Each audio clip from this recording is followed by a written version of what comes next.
महाराष्ट्राची 14 कोटी जनता ज्या कायद्याची वाट बघता आहे असा महाराष्ट्र विशेष जनसुरक्षा कायदा 2024 हा कायदा जुलैच्या अधिवेशनात सरकार मांडणार आहे।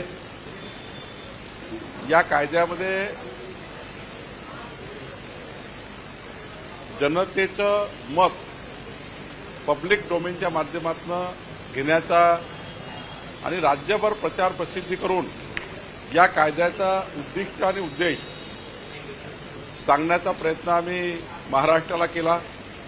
महाराष्ट्राच्या जनतेकडून 12,000च्या वर सुधारणा आणि सूचना या कायद्यामध्ये मोठ्या प्रमाणावर आल्या।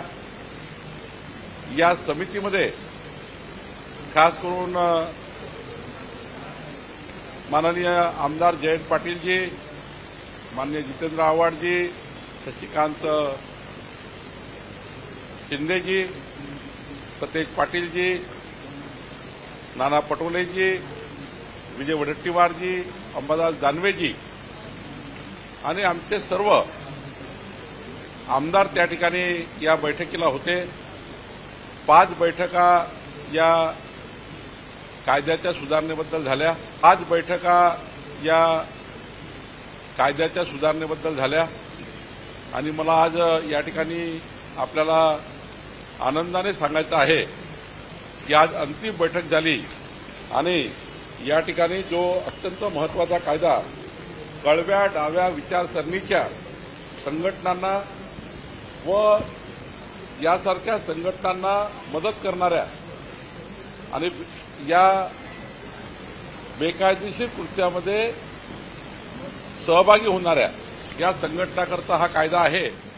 आणि यामध्ये या कायद्याला आता जसं इतर राज्यामध्ये हा कायदा मंजूर झाला त्याच पद्धतीने हा कायदा महाराष्ट्राच्या येणाऱ्या युवा पिढीला नक्सलाइट मुवमेंटकडे जाण्यापासून रोखण्याकरता महाराष्ट्रामध्ये जे या ठिकाणी अर्बन नक्षलवाद आहे, जो या देशाच्या संविधानाला मानत नाही, या देशाच्या संविधानिक संस्थांना त्या ठिकाणी पायदळी होण्याचं काम करतात आणि नक्षलवादी विचाराकडे वळवण्याकरता युवा पिढीला बर्बाद करतात, अशा लोकांना आळा बसवण्याकरता या कायद्याची गरज महाराष्ट्रामध्ये होती।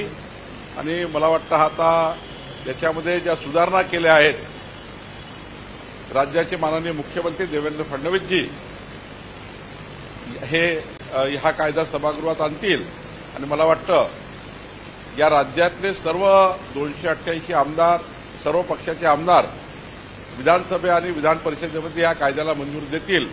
इतका चांगला कायदा महाराष्ट्राच्या या आमच्या समितीने सुधारणेसहित प्रस्तावित केलेला आहे। मला वाटतं आता हा कायदा लवकरच अंतिम होईल आणि महाराष्ट्राला एक या ठिकाणी या कायद्याने एक प्रचंड ताकद आमच्या यंत्रणांना मिळेल, ज्यातनं युवा पिढी जी बर्बादीकडे जात आहे ती थांबेल।